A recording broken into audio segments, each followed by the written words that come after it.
Oh, Monday morning. Yeah, it's a little bit damp today. It's a warm breeze though, to be fair. But yeah, I'll hold off washing the van off this morning. Especially where I'm going to. It's going to be mainly back roads. Today I'm heading out west. Got a 225-3 high-hour machine, won't start. And then on the way home I've got a 6-tonner and a 2.5-tonner to service up. So that'll be nice, won't it? In this weather. Oh, I've got the Monday blues. I've got my little and 5-year-old, he's at home poorly today, bless him. Just not his cell, like, just normally he's first up and about in the morning, he's lying in his bed. So I know how he feels. I was nearly, I'll stay at home with you, son, I'll look after you. Anyway, we've got grandparents for that job today. Right. Let's go and enjoy the day, shall we? Okay. I'm here. Don't look like it's done much in a while. Grass growing, battery on the step. Right, we're on and connected. I've got some error codes logged here. They're all fuel pressure related. I've got a bit of a shake on, haven't I? Shaky. Just a little bit chilly in this cab. We've got PRV reached maximum allowed opening count. We've got a couple of rail pressure sensors signal high. Pressure control regulator positive deviation above the limit. Now I'm pretty sure those were all present the last time I was here. Because there was an injector stuck open, the governor would be giving maximum pressure to maintain the machines running. So that would bump the relief valve off its seat occasionally, I suppose, but also that would explain the positive deviation of the governor above limit. We've got positive rail deviation error codes as well. It's all fuel related. Data monitoring, I can see how many times the relief valve's been off its seat, or what it classifies as being off its seat, which is classified as open 9 times. We've got 9.3 bar in the rail at the minute, which is nothing. We need at least 270 odd before this thing will kennel up into life. So we'll turn the machine over and see what pressure it creates.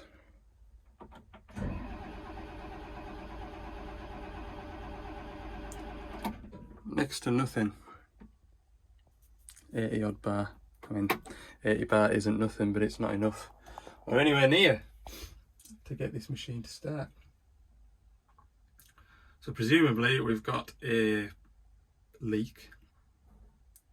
We'll start with the leak off pipe on the fuel rail and see if there's any fuel coming off the rail. If it's that, then we need a new rail or rail relief valve. I bet you there'd be an injector stuck up, and this thing's had no end of injector problems. Just wish that it had a full set of brand new Bosch injectors. Yeah, we'll see. So this is the fuel rail on here. It's a Bosch fuel system. I've said this over and over again, but down here we've got the high pressure fuel pump. So the high pressure fuel pump has one pipe straight off the high pressure fuel pump into the middle of the rail here. This rail stores the pressure, so we're looking for about, like I say, 270 bar when it's cranking, and then when it's running, anywhere between 800 to 1800 bar depending on your rev range. This stores the pressure, and your injectors get fired through this plug here. It goes into the rail. You've got 6 injectors, and we've got a relief valve in here, so if the pressure exceeds 1800 bar, that relief valve lifts off its seat and dumps the excess fuel pressure away back to the tank. And if we aren't creating pressure, there's every chance that that relief valve's knackered. So when we're cranking it now, we should be able to see fuel coming out this pipe into this drum, because obviously I can't crank it and look at this at the same time. So if there's any fuel in here, the relief valve. I've got a funny feeling though it won't be that's the problem. I don't think, anyway. We shall see. I'm going to chew it over a couple of times.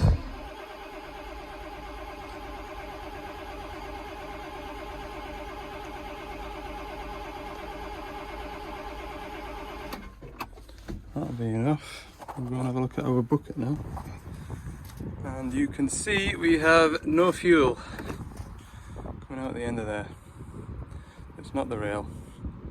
Now, I'm pretty sure last time I was here I blanked off an injector and it fired straight up, and I'm pretty sure it was injector number 1. I'm pretty sure the customer took the injector off, took it out, sent it away, and the injector came back as it's passed its test. But how is it that I blank an injector off mechanically and the machine fires up and runs? Don't know. You tell me. I've got injector number 1 blanked off. You didn't see me do that because my phone jumped out my top pocket and onto a belly plate, which I've just retrieved. So we'll sit back in here now and we'll watch the fuel rail, see if it climbs any quicker with that injector blanked off. My laptop died. No. So you want to keep an eye on that one there, 9.3.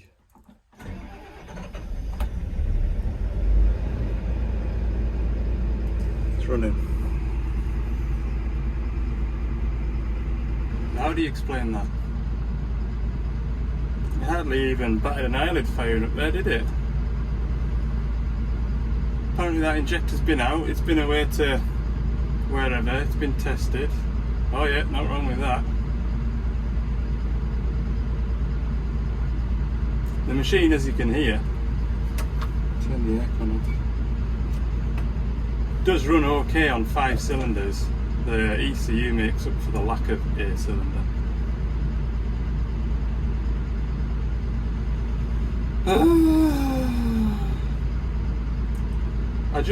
I really want to come with a 6-pack, fire a full 6-pack in it, replace all the fuel lines from the rail to the injectors, from the injectors to the rail.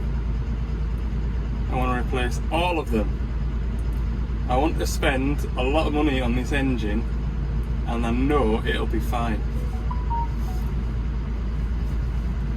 Because I have been like a yo-yo to this over the last 18 months, pointing out which injector. It's that one, now it's that one, now it's that one.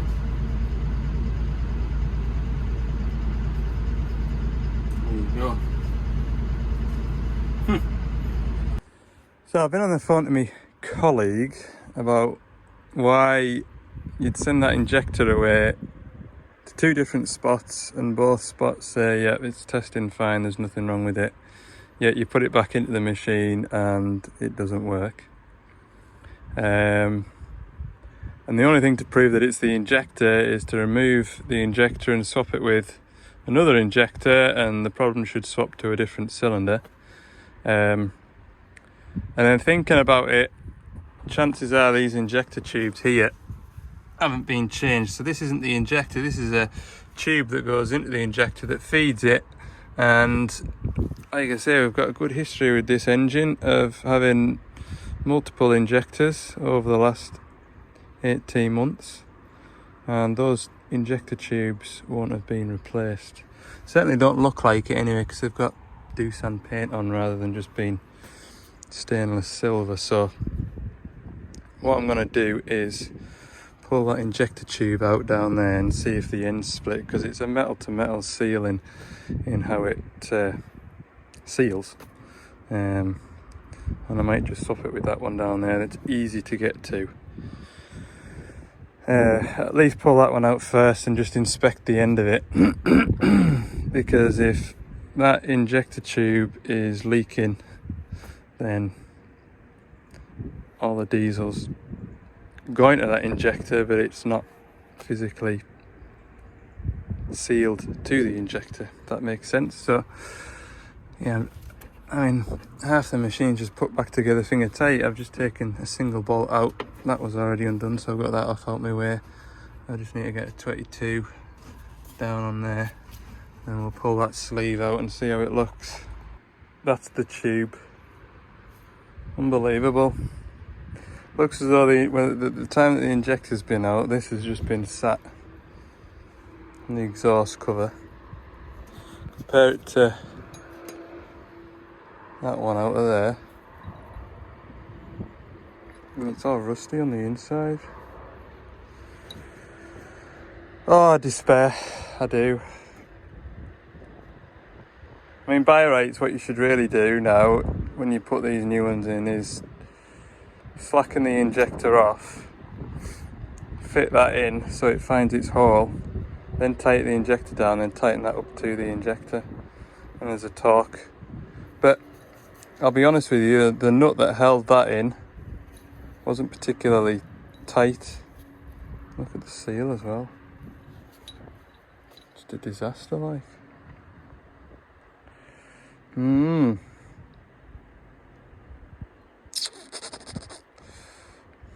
I'll swap these tubes over and we'll see if it runs. We're running.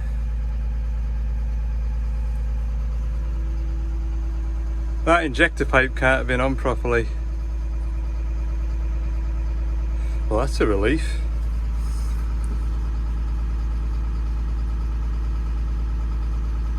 Huh.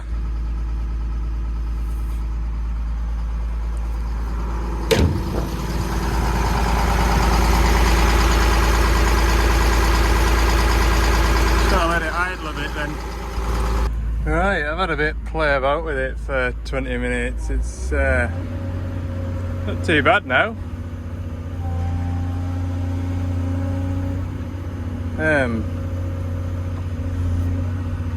What's that? Just black reek occasionally. We get a big puff of black smoke when you really, you know, digging.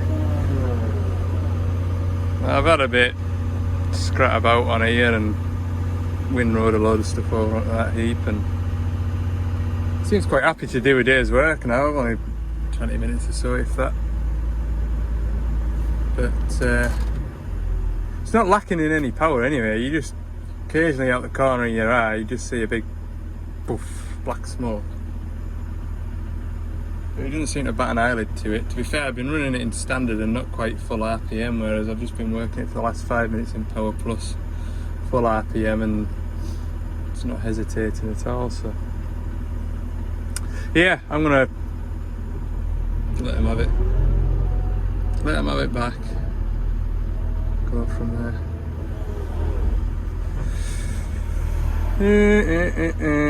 Stretch the arm right out, and then he can do his daily checks when he comes and does whatever someone can.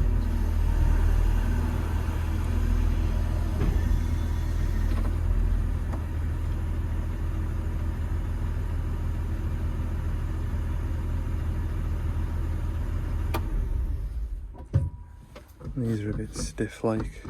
I just wondered and all whether it seemed to be more when I'd just tracked and then cast my arm out and then fetched a load of stuff in towards us, that it black reeked a bit, and I just wonder whether one of these pedals was slightly selected. I think that's probably what it was, that extra load on the engine.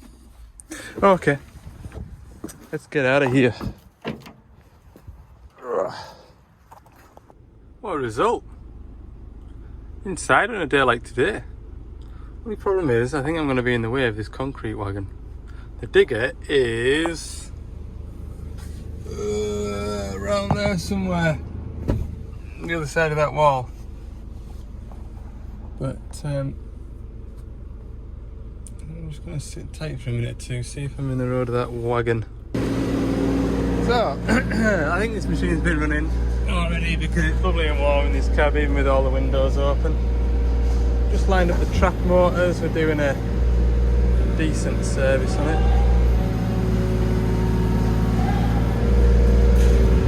So, we'll do it here, indoors, hopefully out the way. Need the cab that way though, and I need the boom that way.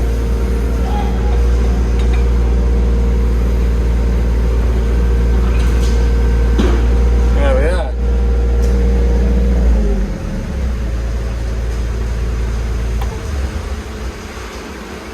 I do also have a leak to sort out. Probably this.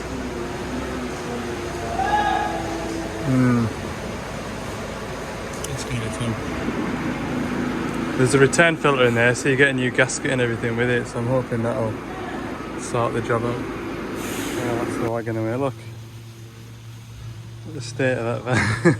That's why I didn't bother washing the van today. I knew I was going to be out on quality wet country roads. Gear oil's out at the final drives, so I have turned up back here for this 12mm and a 19mm. We'll get the engine oil drained out. This is the next quality bit, other than actually being here. That one 12, which is the 12? That's it, isn't it? 12mm. I'll take the whiz popper because there's only a couple that I can't get with the whiz popper. Told you it was a messy job. The sump bung, when you remove it, it splashes oil all up the inside of the belly plate and runs out. So, the only bad thing I don't like about servicing these. Right, we'll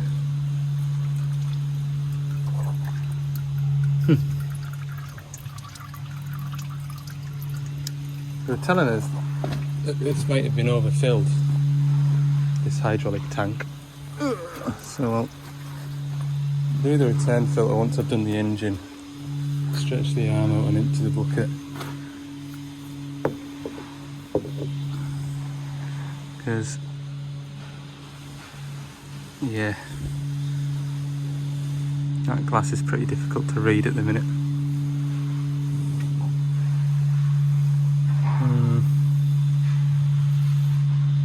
So that could be what's happened, is that it's chucked all the oil out that it doesn't want. Not the worst filter I've seen. Filter bowl has caught a little bit, so wander over to the van and give that a blast out with compressor. A new filter for there. Like I say, these mini diggers, you expect them to gather a bit of muck because they'll just get jerry cans all the time, won't they? Oh, God. You've just got to be really good at cleaning up your mess when you service these. This bonnet is at my head sits about there, so that bonnet is a really awkward height, but it's done. Air filter, I'm sure it beat last Christmas I serviced this last. It won't have done massive hours like, but it's definitely ready for another one. Yeah, I'm all done in the back. I'll just pull this out of here, then I don't forget it's there. Got the arm stretched out, as you can see.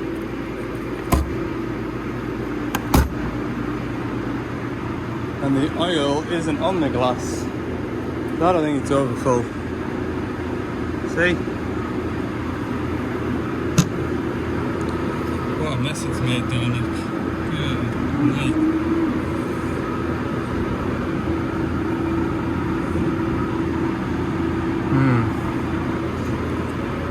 Yeah, I'll take all this off anyway and clean. I've replaced the return filter. Hydraulic oil is now correct.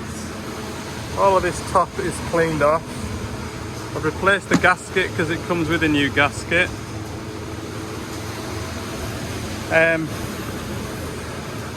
These stringer bolts round here, just a gentle nip, and I mean a gentle nip, and you'll find that what happens is you go in opposites. then you go back to where you started and they're loose, and then you nip them down, and then these are loose, so you nip them down. Before you know it, you've got the gasket squeezing out the side. Just everything wants a gentle nip. What I'm going to do now, I've got the gearbox oils in the hubs to refill. So all I'm going to do is start and run it while I'm doing that, and just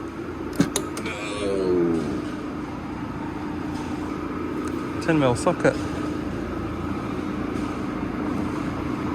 Totally gone. Never mind, I've got plenty thanks to John. So yeah, I'm going to start and run it, keep an eye on this area, make sure it's staying. I mean, it's not dry, is it? But it's clean. Make sure there's no oil leak while I fill the hubs up. I don't think it's leaking.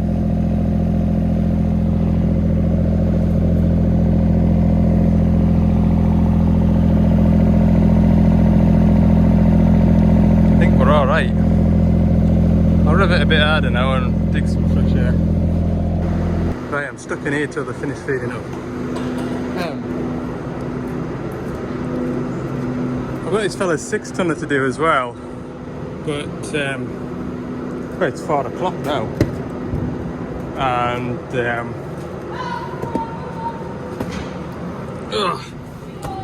I've got, he's asked us to do his 20-tonner and his 13-tonner as well. So I'll pencil them in for another day this week, I think, because they're all in and around the same area. I'm messing myself here. So a short video today, not an awful lot of content, but I hope you enjoyed what you have seen. I'm going to sit in here now and wait for them to finish feeding cows, and then I'm going to go home. Only half an hour away from home, like, but it's Monday, save the energy for the rest of the week and all that good stuff. Might have a Hitachi to go and have a look at as well, so I think that might be the first time I've ever had anything to do with Hitachi, so I'm looking forward to having a sit on the seat and seeing what all the fuss is about. Alright, look forward to that. See you in the next one.